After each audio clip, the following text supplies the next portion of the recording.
Welcome to the best car show in the world. Does it need much more of an introduction than that? The Goodwood Festival of Speed. I am of course here in my Viper. I'm effectively on display right at the front of the performance parking zone. It's quite dirty. I've been driving it quite a lot, haven't had a chance to clean it, but cars are just arriving in this zone. But as I said, this is the car park to the main show.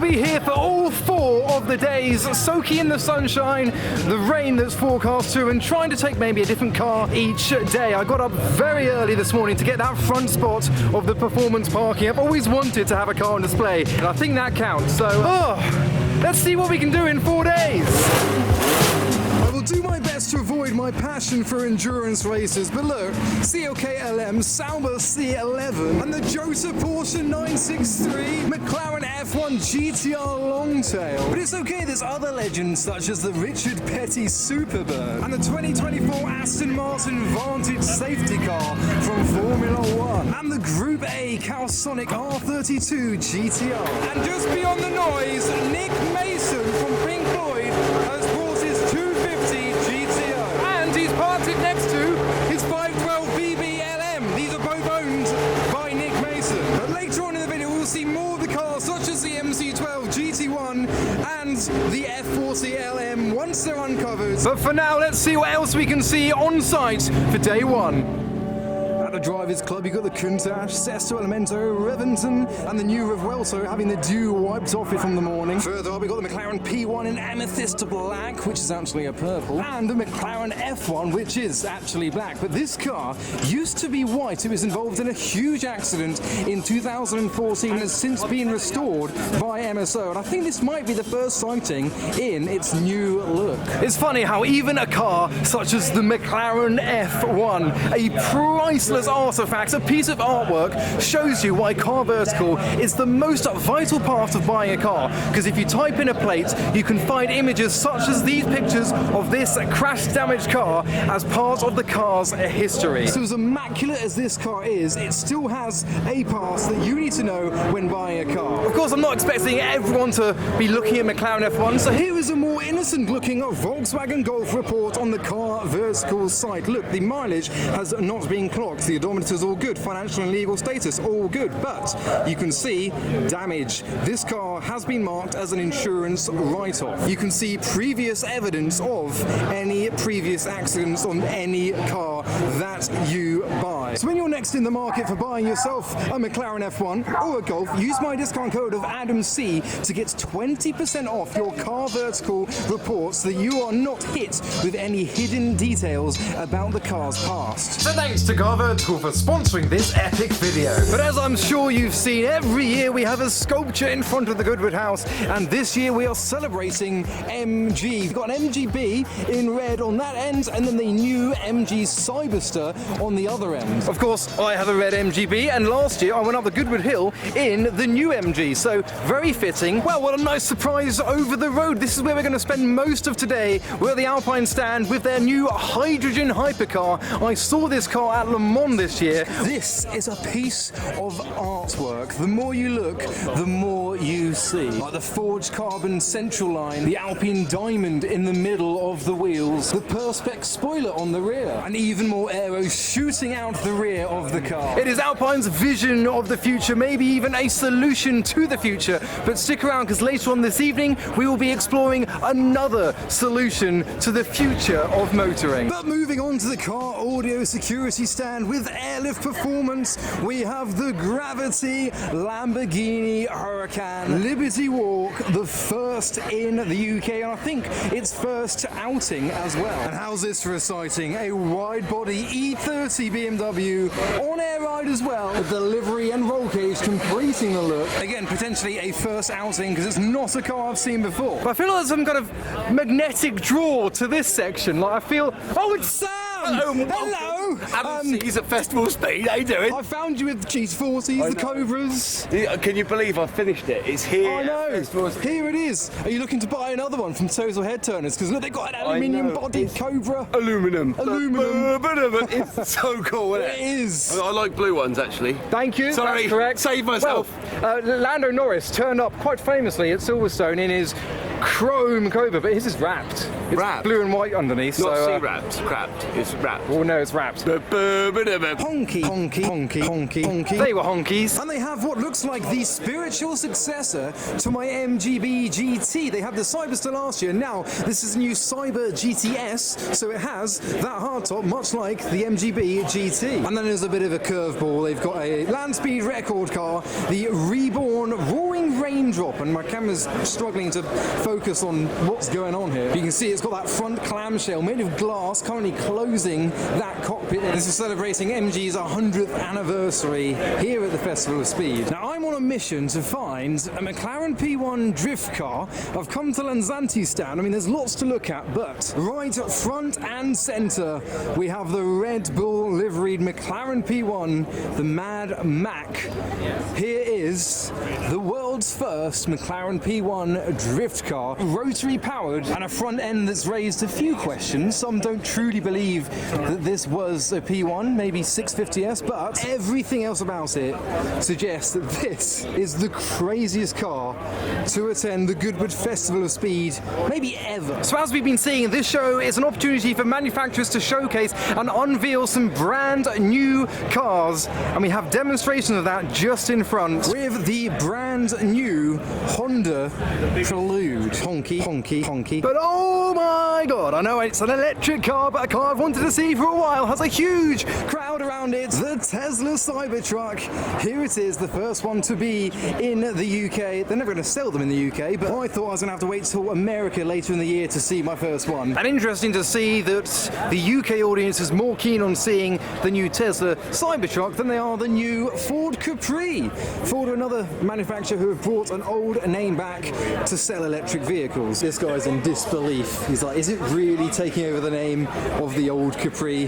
And yes, you got the new Urus SE that looks a bit like a Tesla. But after basking in the relative beauty of Pagani, it's time to head back over the bridge to see the rest of the supercar paddock. So we start with the Niki Lauda edition of the Gordon Murray Automotive T50. Then we have the T50 road car and the test mule of the baby, the T33. This car is absolutely tiny. It's almost the size of an MX-5. There is the slightly spacious interior, but still houses their 600 horsepower, 4-litre Cosworth-tuned V12. Bugatti have a presence with a Mistral and their beautiful Bolide. This is the debut of the new Lotus Evija X. They've done well and colour coordinated the tape around it. So far in its life, it has become the second fastest electric vehicle to ever lap the Nürburgring in 6 minutes 24 seconds. It's good though, we still have some good-looking modern cars. Aston Martin's brought along their Velour with red lipstick and the brand new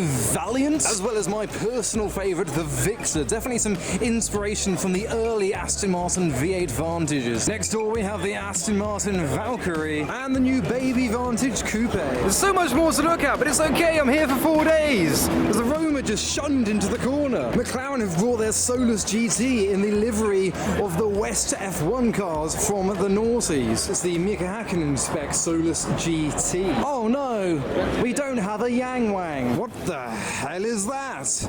It's like a golf body from Monsters Inc. It makes this thing look normal. Look at them go, steaming along.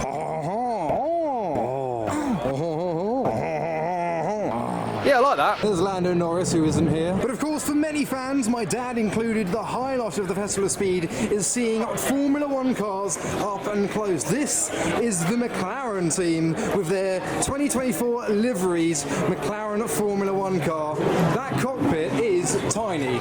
Good job, so is Lando. But I think I'll leave it there for day one because I've got an invitation to something very secret and exciting tonight. I'm going to take the Viper there. There's a pair of Murcielagos behind me. One of them isn't as real as you might think, but I'm doing a video about the car park every day and they'll be in that video. Everyone wants revs, it'd be uncouth. So I've been invited to a meeting and a speech about synthetic fuels with Richard Hammond and some special guests. So I'll turn up in the Viper, I'll do that, free of charge. Might as well see what Lanzanti has outside their showroom. They've brought a lot of cars to the show, but I bet there's some on display in there. Let's have a look. Oh yes, yes they do. They've got the McLaren F1 GTR and the McLaren F1 GTR, the Fina short tail. Anyway, here we are, vintage Bentley.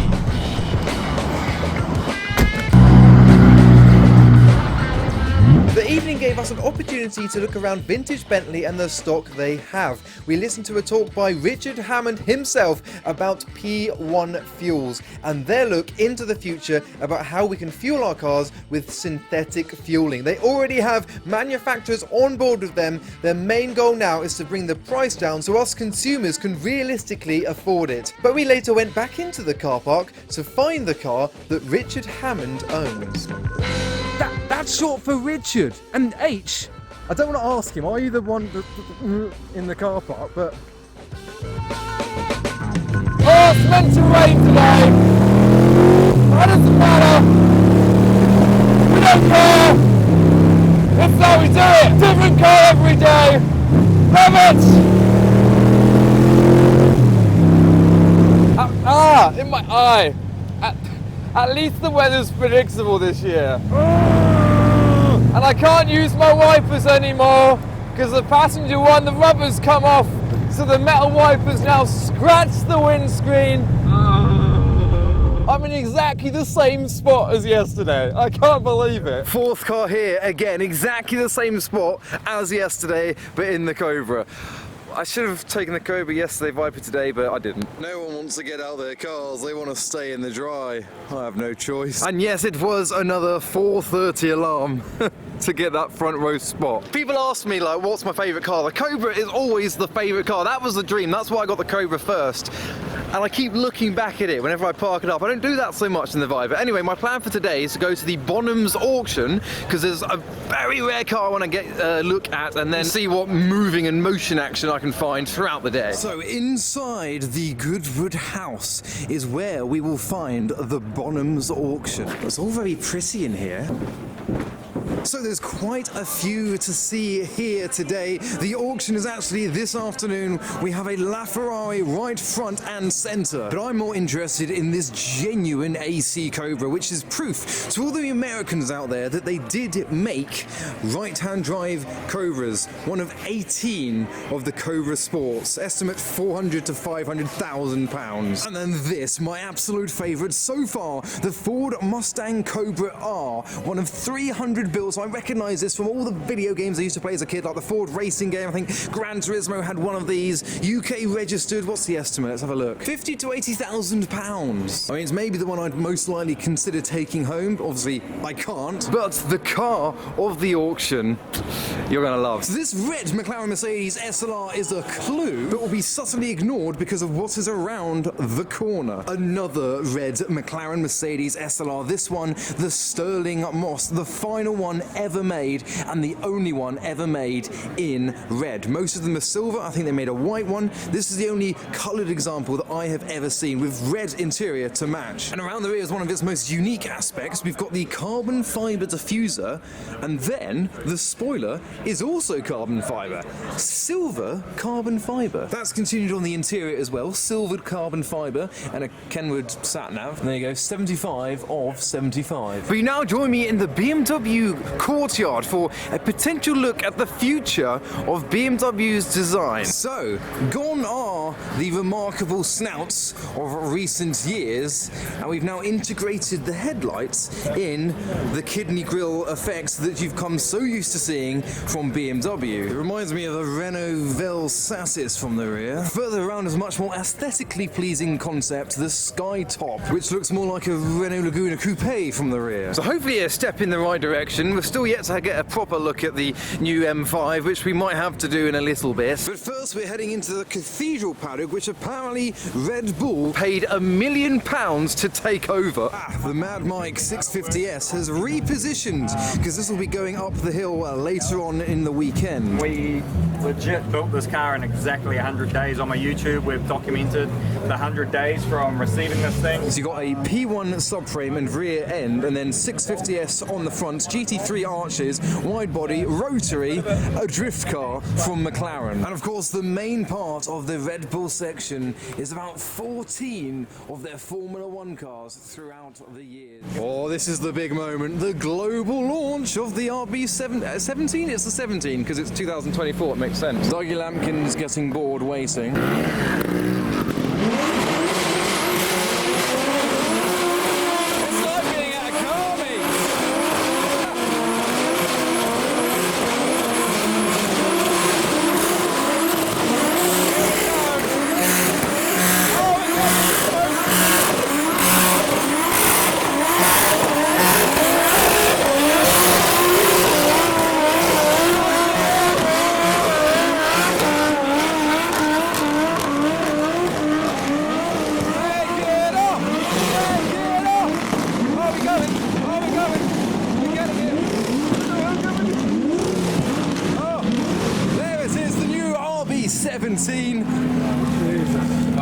I'm going to let someone else have my space.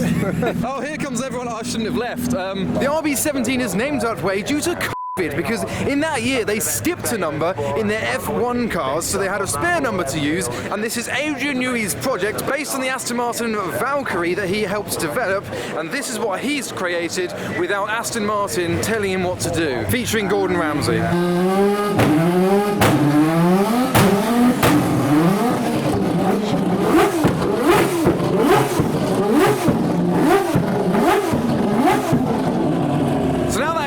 Is out of the way, I found the test mule for the Gordon Murray T50. It's an Ultima. So much like the McLaren F1, they used Ultimas. Gordon Murray also used an Ultima to develop the T50. That is a David Coulthard. But tomorrow I will be in, of course, another car. We're going to try and do different car per day, so I'll catch up with you tomorrow. Pagani Huayra R. I'll be with Chloe tomorrow as well, so we can just have a good time in a different car. Let's go. Trouble of leaving at this time of day is I just know there's going to be a lot of traffic to get home. Yeah, it's just predictable. And I thought the traffic would be the problem, the predictable problem. This all here is oil, and underneath the car, that is all oil. I hit a slippery patch on the roundabout, pulled over to check why it was so slippery, and either I've lost a lot of oil suddenly, or there's an oil spill on the roundabout. I mean, it's quite greasy, but I seem to have low oil levels. Well done for the Cobra for breaking down by a place that has oil. I mean, they had no 2050 in there. I could use maybe like 1040, it's close, but for now, Civic, after they had a jack, they have a jack, so I don't know what type of jack. They're going to try and jack the car up so we can see if I've like cracked a sump or something. It might be okay. I can't see anything obvious. I see you're missing one bond in there. Is that normal? You see between the pipes, the quick connectors? Oh, the oil lines. Oh no, I can see. Yeah, that's. Yeah. Why is that missing? You're missing a plug there, man. Yeah, it's coming out from there, from the pressure. Most but likely it must have literally just. in it. It must have been loose, and now it's finally. Here, you can see the oil splashed on your firewall. Oh yeah, Looking around here where it's coming from, and it looks like it might be most likely from there. Yeah. So I reckon that was probably loose, and over the journey it was just getting, and now literally there, popped off, and hopefully I've caught it. It still had a bit of oil on the dipstick. That's answered a lot of questions. What was wrong with it? There was oil. Yeah, I think part of the oil system is wound itself loose, and I've lost pretty much all of my oil. I've lost all my oil. It will be 9:30 before we can have someone with you. Ooh, okay. If anything changes, we will contact you to let you know. So Yeah. please stay with the vehicle. It's only about 2 hours to wait. Serious? Yeah. 2 hours later. Yay! So let me just kind of clear things up. I was coming around this roundabout, I felt a bit of slip underneath me. I thought either there's a loose wheel or I've slipped on some oil. So I pulled over instantly, very lucky, at a Shell, and had a look, wheels were fine, and I thought there's a lot of oil underneath my car, so that would be a big oil spill that I've hit, or it's from my car. Check the oil, still some in there, but it's like below empty. So like, oh my god, I've probably lost a lot of oil. And we had a look, we met these lovely Irish chaps in their EP2 2, jacked the car up, did an inspection, and there's something that should be screwed into the sump that wasn't screwed into the sump. It's where the oil temperature sensor would be in the sump. For some reason my sump doesn't have a sensor, so someone in the past years ago would have put a blank in there, screwed it in, and that has come unscrewed, probably only a few hundred meters down the road, hopefully. I didn't hear any engine knocking, I literally pulled in as soon as I could, and I can hear a hurricane. 3 hours until a flatbed can come and get me and take me home. So we're going to push this into the petrol station and go to the pub. S14! Look at that! I don't have to do anything, look, it's great. Oh, look, oh, that'll be the oil, that happened earlier. Where are we going? We'll go all the way around. Oh, yeah. Brake. You're the one with the foot brake, like you do in a normal car. Maybe I should have steered. No, I'm putting the handbrake down. Is the speedo engaging at all? Is it picking up a speed? Not yet. A little bit. A little bit, yeah. That's what, 5 miles an hour? 4 miles an hour? Come on, we can do better. We can do better. I think we're at 5. How are you doing? Woo! Right, where are we parking? In a car parking space. Maybe go into the Shell, it's better security. Push! Oh. Okay, that'll do. Thank you. Handbrake. Right. Cool. Wait, is that the handbrake on? Yes. So we've done the car here for now. The others have gone to the pub. We're going to go shuffle some cars so I can put the Cobra back in the garage and then take the Chaser tomorrow. Oh, it's clean in here.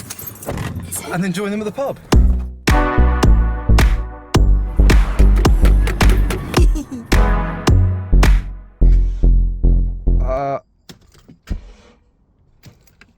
Oh good, this is low. Please work. Please work. No. Right, portable charger into battery pack. That's going to start the car. Okay, this.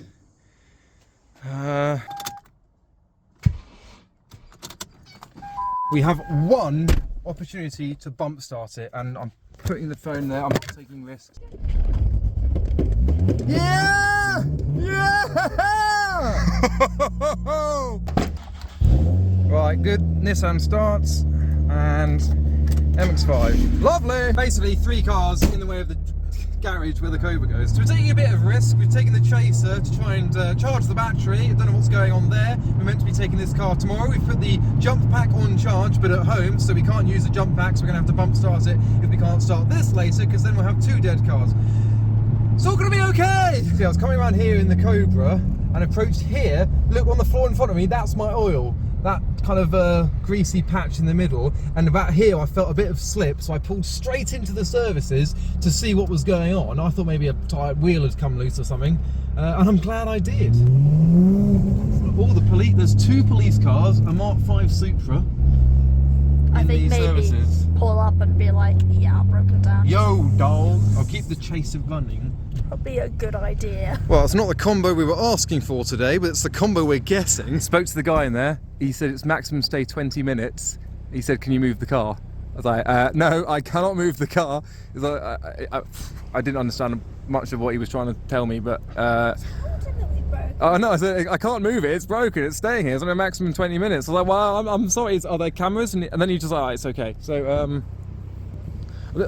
there's no signs to say maximum 20. I told him that we've broken down, and he was like, oh, okay. Oh yeah, he was pretty useful. The police are now wondering what we're doing. Right, so, Shepherd and Flock, you'll recognise this pub. We're going to wait here for X amount of time until the recovery vehicle has arrived.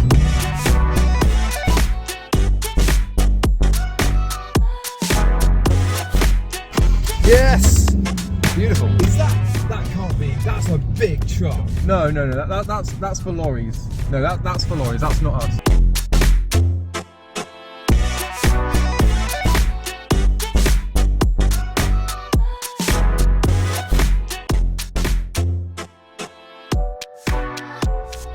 So, day 3, and we're in the Chaser. We're very late as a result. I didn't get up at 4:30 because then I'd only have 2 hours sleep after last night, so We'll see how far back we're going to have to park. They're gonna go. They're gonna do it. They're gonna overtake. No, they can't. They're not fast enough.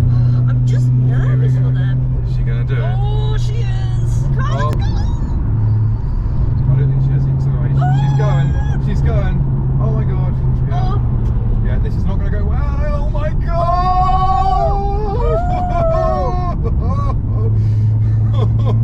I held well back for that. I bet they're glad they overtook. They made up some stellar time there. Well, first sight of the day, there's a Koenigsegg Regera. We were all the way down there the other 2 days, but now we're going to be towards the back. We're having to wait for Ed China to finish his piece to the camera. Why are the staff trying to bum each other? So whilst previously I was front row of the performance parking zone, now I am at the back row in the Chaser because we've been set back by 5 hours. But we're just going to chill out today. I'm with Chloe. We're going to see what I've missed. There's the new Bugatti I haven't seen yet. And then tomorrow is the last hectic day of the show. Another thing that happened last night is the chaps that we were with, when they went to the pub, they got pulled over by the police. The police were everywhere last night, so much drama, and as I said, today's the chill day. Not as much drama today. We relax, we see what we've missed, and then tomorrow, the final day, you know the drill. Here's something I hadn't noticed the previous days. First of all, we've got the Aston Martin Valkyrie Spider and a Liberty Walk Lamborghini Countach. I like that. You like that? I like that. Now, this is something I've wanted to see. It's the new Bugatti. The replacement for the Bugatti Chiron, the Bugatti Tourbillon, with its extended front nose, better aero. Obviously, a lot of inspiration from the Chiron. You've still got the C design down the side of the car, and design cues from some of their more limited run models that look gorgeous from the rear. The rear is definitely my favourite part of the car. You can see a lot more of the aerodynamic shape of the bodywork. 0 to 60, 2 seconds, apparently. So a vast improvement. Soon they'll be getting into the negatives. There's that. Another part of the festival is if you are a Porsche owner, you can park in the Porsche Section. They seem to be favouring liveries this year. Martini livery on the GT3 RS and the Repsol livery on the 993. But this week in Reading, a new RWB Porsche 911 was born, and it is here at the festival. This is the brand new, built in the UK, RWB Porsche 993 in graphite grey, wide arches, literally completed 2 days ago. That is a thunderstormy cloud. I hate Britain. But that's all from our day inside the show, but tonight we've been invited by Gumball 3000 for a special launch of a special car. So in the Chaser we go to a pub down the road and see what that's all about. Oh no, the Esprit. Oh no, it's such an Esprit thing to do as well. Koenigsegg, there's another Koenigsegg. Oh my goodness. There it is. There's all sorts of cars driving around. There's a little Starlet, Starlet behind us. Oh, good. Oh, there's Koenigsegg's outside. Do you think they'll allow us in? Hello, this is the place to be. The evening was hosted by the Gumball 3000 to celebrate and showcase the launch of Evoluto's new car, a Resto Mod carbon fibre 355.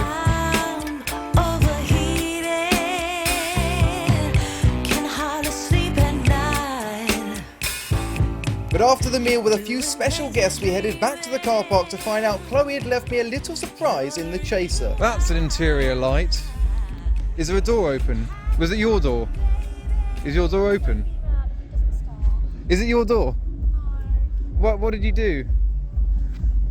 Oh, it's the mirror! I'm sorry. It will start, look, positivity. What? What? It's not fair. Well, it's good, but yeah. I got off of that one. Yeah, we'll see you tomorrow. Well, it's the final day. I'm in the yellow car today. We're a little bit late again to try and avoid the traffic again, which has not worked, obviously. Today we will not be in the performance parking. We're going to the press car park, which I think is here. No major loss. I mean, the cars in the performance parking are pretty much the same as every other day. I'm the only one to have taken a different car each day, it seems. But the only reason we're here today is to get some oats. Isn't that right, Chloe? Best oats. Oats. Oats. Oh, happy girl. But in the closest campsite to the performance parking down at the bottom is a Humvee with a ghost on it. Those who know will already know what is about to happen, but we've got some supercars here, the Aston Martin GT12s, the Porsche 911 GT3 Touring. But beyond the Hummer is the almost traditional lineup of Koenigsegg's at Goodwood. They are camping here for all of the days. We saw some of them on the roads last night. What a lineup that is. And there's more. So we have the Agera N, the Agera RST, a Regera, a Huracan Starato, and then a Koenigsegg CCX. And in front of this lineup, got the Lamborghini Revuelto by Zach's Garage's old Koenigsegg Regera. Last year, Koenigsegg had an even bigger camping spot in a different area, and they got in trouble from Goodwood because they caused too much noise for the residents nearby. But in the Goodwood Hotel is perhaps another array of cars to see. An array that involve an 812 GTS just down from a Singer DLS Porsche 911. This is one of the ultimates in a series of resto-modded classics you're seeing a lot recently, adding a lot of carbon fibre to a car of an era that never utilised such a material. Oh, rotary noises!